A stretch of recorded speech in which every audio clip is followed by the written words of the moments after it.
Введение белых списков для мобильного интернета в России стало явлением уже массовым. Пора попробовать ответить на вопрос, что происходит, к чему оно происходит и чего происходящим хотят добиться. Но главное, собственно говоря, нам ответить вот на какой вопрос. Почему российскому государству настолько сложно бороться с российским интернетом?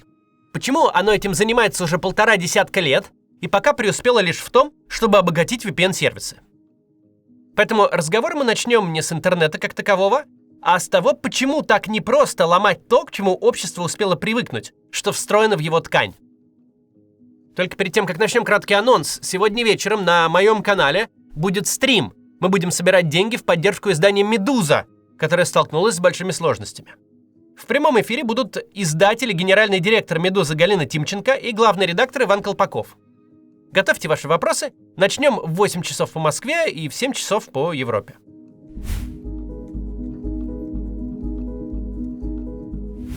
Чтобы поговорить про белые списки и в целом борьбу с Рунетом, начнем издалека. Почему молодые демократии неустойчивы? По многим институциональным причинам, но есть над всем этим один конкретный нюанс чисто культурного свойства. Идея менять начальство на выборах требует привычки. На глазах у одного поколения несколько раз должно случиться такое, что власть от Федота перешла на Якова, а с Якова на всякого. Несколько раз должно произойти так, что очередной большой начальник с большими хотелками и планами великих свершений разонравился избирателям и отправился писать мемуары, да командовать собственным котом. Когда такое произошло уже несколько раз, то 5-му или 10-му по счету хмырю будет очень непросто не то что выборы переписывать, или партии запрещать, или СМИ закрывать, но вообще нарушать правила общежития.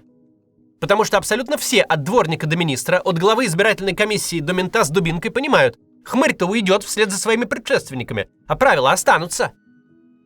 Очень сложно создать какой-то сакральный, королевский, магический статус у человека, который на должности уже 47-й по счету и скоро должен стать таким же политическим пенсионером, как его 46-й предшественник. Очень сложно внушить обществу, которое уже привыкло нанимать и увольнять своих президентов как подсобных рабочих, что очередной из них – это царь, бог и воинский начальник, который стоит над законом. Традиция увольнять больших начальников галочкой в бюллетене не забывается. Зато те, кто думает, что забывается, и пытаются с колес собрать диктатуру, заканчивают как отдельные президенты Южной Кореи. Поэтому Путину было настолько просто сломать систему под себя. Не только потому, что сами институты слабые, а потому что ни разу за всю историю российской государственности не случалось такой ситуации, когда верховная власть проигрывала выборы и уходила на пенсию. Выборы спокойно можно было превратить в номинальную процедуру продления полномочий. Ведь привычки к выборам как к способу поменять власть не из чего было выработаться. Процедура просто не успела показать, что она так может. Та же логика работает с сетевыми свободами. Кванмён в Северной Корее, абсолютно обособленный интернет, не может вызвать ни у кого возмущения, а совсем наоборот. В стране, где обычный домашний компьютер был абсолютной роскошью еще 10 лет назад, а мобильные телефоны под полным запретом, где даже стационарный домашний телефон – это признак зажиточной семьи, в стране, которая с точки зрения потребительских технологий всю дорогу сидела в глубоких 70-х, теперь случился там расцвет. У половины населения Северной Кореи есть смартфоны с сервисами доставки, мессенджерами, мобильными играми, смешными видосиками и всем на свете.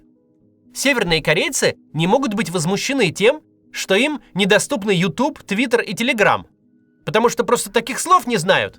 Северные корейцы не теряли возможность написать другу в Америку или позвонить бабушке в Китай.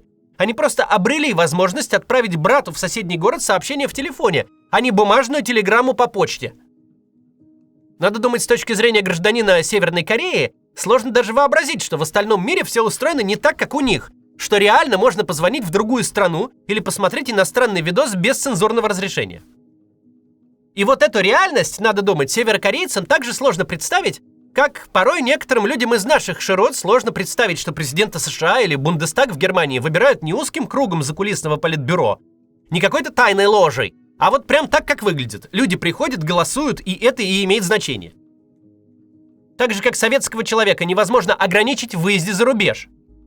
Ведь уже не в первом поколении выезд из страны оставался чем-то сродни полету на Луну. И вот когда и если удавалось пробиться через все преграды и выехать хотя бы в Болгарию, это выглядело как достижение, а не как отсутствие возможности взять и съездить в Америку, которая как изумрудный город, можно читать, но нельзя увидеть. Так вот, российский интернет изначально строился как часть мировой сети. Не только технически, но и социально. Уже успела полностью вырасти, закончить институты и завести детей то поколение, для которого весь мировой интернет был доступен всегда. А те, кто родились раньше, за минувшие годы успели так привыкнуть, что свободный интернет для них стал чем-то само собой разумеющимся, как электричество, водоснабжение или канализация, без чего просто жить невозможно. А тут на тебе, какие-то белые списки.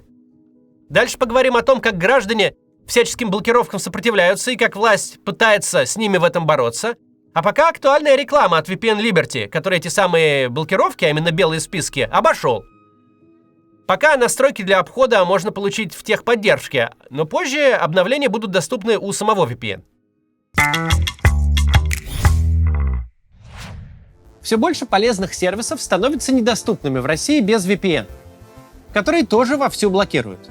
Под ударом, например, оказались сервисы с протоколом OpenVPN. Его часто используют бесплатные сервисы. Многие VPN из App Store удалила Apple по запросу Роскомнадзора. Если вы хотите сохранить стабильный доступ к привычным сервисам на хорошей скорости и без рекламы, подключайтесь к VPN Liberty. Роскомнадзор уже не раз пытался заблокировать этот сервис, и безуспешно. Liberty работает на рынке почти 2 года и знает, как обходить блокировки.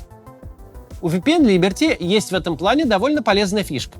Он не просто скрывает от стороннего наблюдателя ваш запрос Google, но и маскирует его под взаимодействие с легальными сервисами, например, ВКонтакте или госуслугами. Эта технология называется XTLS Reality.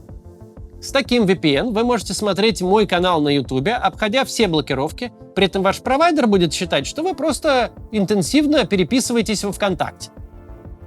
Напомню также, что бесплатные VPN-сервисы небезопасны. Они нередко торгуют данными пользователей. VPN Liberty же сервис анонимный. Даже сотрудники Liberty не узнают, куда вы заходили и что смотрели, ведь они не записывают и не хранят эту информацию. У VPN Liberty множество серверов в разных странах, причем локацию вы можете легко менять по своему усмотрению прямо в Telegram-боте. Если нужно зайти на российские сайты, недоступные за границей, VPN Liberty может и такое. У него есть сервера и в России. Так что подключайтесь к Liberty. А если перейдете по ссылке в описании и активируете бота, получите пожизненную скидку в 15% на все услуги VPN Liberty.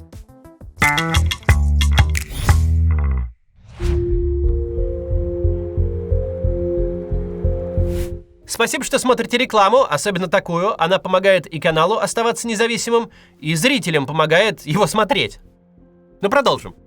Очень сложно достоверно оценить масштаб роста рынка VPN с начала войны, а уж тем более с момента блокировки YouTube. VPN покупается у сотен подрядчиков сотнями разных способов, от перевода на карту до оплаты звездами в Телеграме. Любые оценки будут весьма приблизительны. Но просто по тем грустным менеджерам, которые ходят по рекламному рынку, сгибаясь под огромными мешками бабла, лишь бы хоть какой-нибудь площадке его всучить, мы понимаем, VPN сейчас самая цветущая отрасль бизнеса в России.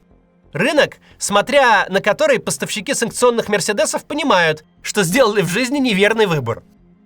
В очереди оплачивать VPN стоят не айтишники, не политизированные активисты, но, безо всякого преувеличения, десятки миллионов граждан России.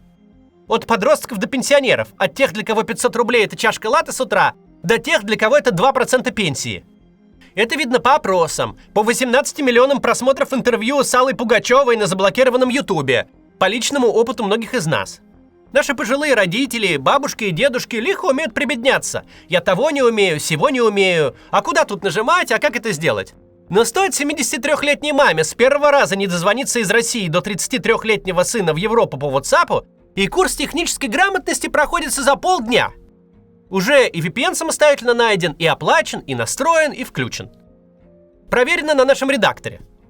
Если бы существовал менталитет, то традиция обходить запреты государства на получение независимой от него информации в нашем точно бы была. Фраза «есть обычай на Руси ночью слушать BBC» не из пустого места взялась. И взялась она в то время, когда слушать BBC было ох как непросто и даже опасно. Массовая установка VPN – это даже не голосование деньгами, это нечто куда более ценное, это голосование усилиями. Из любой книжки о продажах вы узнаете, что получить с кого-то деньги не такая уж и большая проблема по сравнению с тем, чтобы заставить потребителя приложить усилия, нажать лишнюю кнопку, пройти лишний этаж, принять лишнее решение. Если опция «ничего не делать» доступна, то люди будут ее выбирать. Установка VPN для обычного человека, которому интернет не профессия, не такая уж тривиальная штука. Надо думать, гуглить, устанавливать, настраивать, искать способы оплатить. Словом, надо заморачиваться. Если граждане наши все это делают десятками миллионов, значит, для них это жизненная необходимость. Значит, нет опции ничего не делать. Это уникальное и недооцененное политическое явление. Десятки миллионов граждан, подавляющее большинство из которых не являются нашими зрителями, читателями Екатерины Шульман, аудиторией «Медузы», которые не особо-то вовлечены в общественно-политическую дискуссию или не вовлечены в нее вовсе. Их принято со стороны высокомерно воспринимать как молчаливых лоялистов, не ценящих ни прав, ни свобод. И вот они пошли, заплатили деньги, приложили усилия, чтобы вернуть себе свободу. Десятки миллионов человек не просто посылают государство нахер с его ограничениями. Они посылают его деятельно и за свой счет. Не столько технические ограничения, не столько экономический ущерб, на который, как много раз было доказано, всем плевать, а именно это простое обстоятельство мешает государству притворять в жизнь свой план по превращению российского интернета в северокорейский. Граждане массово и активно за свой интернет держатся. Причем, чем больше держатся, тем больше в этом преуспевают. Да, на стороне государства два обстоятельства. Неограниченное количество чужих денег и тот простой факт, что ломать не строить. Ломать построенное чужими руками всегда проще. Но чем больше граждан приносят на рынок VPN свои деньги, тем больше в эту отрасль попадает инвестиций, тем больше талантливых разработчиков приходят туда работать. Вспомните, как выглядели российские VPN-сервисы в 2018 году, в момент блокировки Телеграма. Это были кустарные сервисы от команд энтузиастов свободы слова и защиты данных. Сейчас там уже не нужно никакого энтузиазма. Сейчас это рынок с миллиардными оборотами. На службу людям, которые хотят свободы, пришли те, для кого их свобода – это личный кусок хлеба. На стороне государства одна большая дубина, которую они все время пытаются усовершенствовать.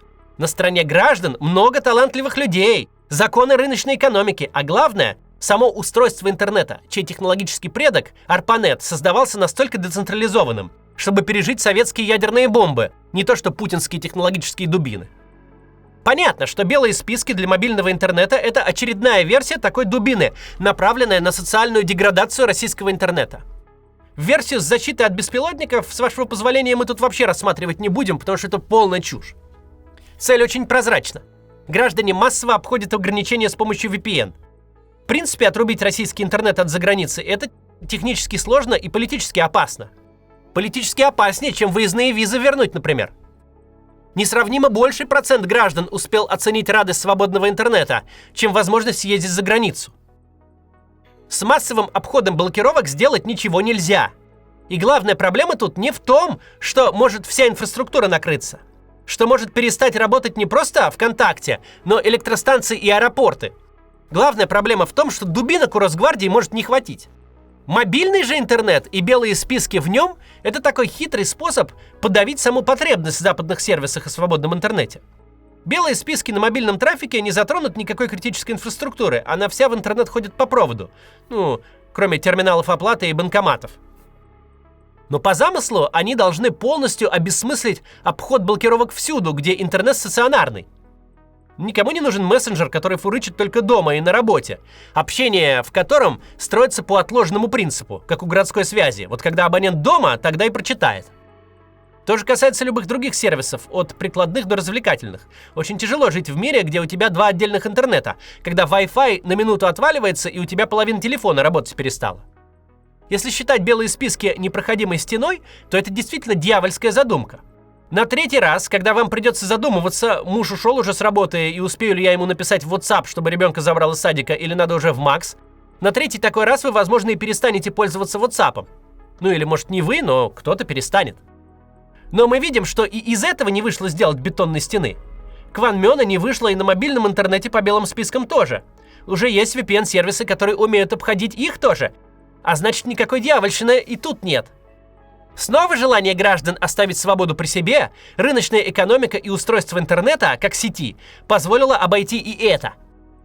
Мы в очередной раз видим, в какой степени привычка общества к чему бы то ни было, это прям пусть и неформальный, но институт, который сложно сломать, и сложнее это сделать, чем любой формальный. Вопросов нет. Доживи советская власть до наших дней, развивайся интернет при ней в той единственной форме, в которой он вообще мог бы, когда никто бы даже не задумывался ни о какой международности, люди бы просто по 10 лет в очереди на витую пару стояли, чтобы посмотреть архив Мосфильма. При таком раскладе никаких проблем у государства с контролем над сетью не было бы. Но выясняется, есть прям огромная разница, что строится с самого начала – коровник или литейный мост. Перестраивать наш прекрасный литейный мост в коровник оказывается очень тяжело. Все привыкли, что мост весь из себя такой красивый, большой, разводной. Приводишь на него коров, строишь загон, а потом хлобысь, ночью встает под прямым углом к проспекту, и все слетает, будто и не было. Остается только известный арт-объект на радость местным чекистам в здании прямо напротив. Нет сомнений, что государству хочется Кванмёна. Но когда ты его не строил с самого начала, а пытаешься перестроить в него Рунет, то получается то, что получается. Интервью с Пугачевой на канале иноагента в запрещенном Ютубе смотрят больше людей, чем передачи по федеральному телеканалу. А родная жена самого отбитого путинского губернатора Хинштейна не только продолжает вести свой Инстаграм, но продает там рекламу после тотального и строжайшего запрета. Государственный поход с монтировкой на интернет – ситуация очень скверная. Эти уроды пытаются разрушить то, к чему не имеют ни малейшего отношения. Но то, что делало Россию реальным технологическим лидером и гордостью всего мира. Но российское общество явно намерено с этим справиться. До завтра.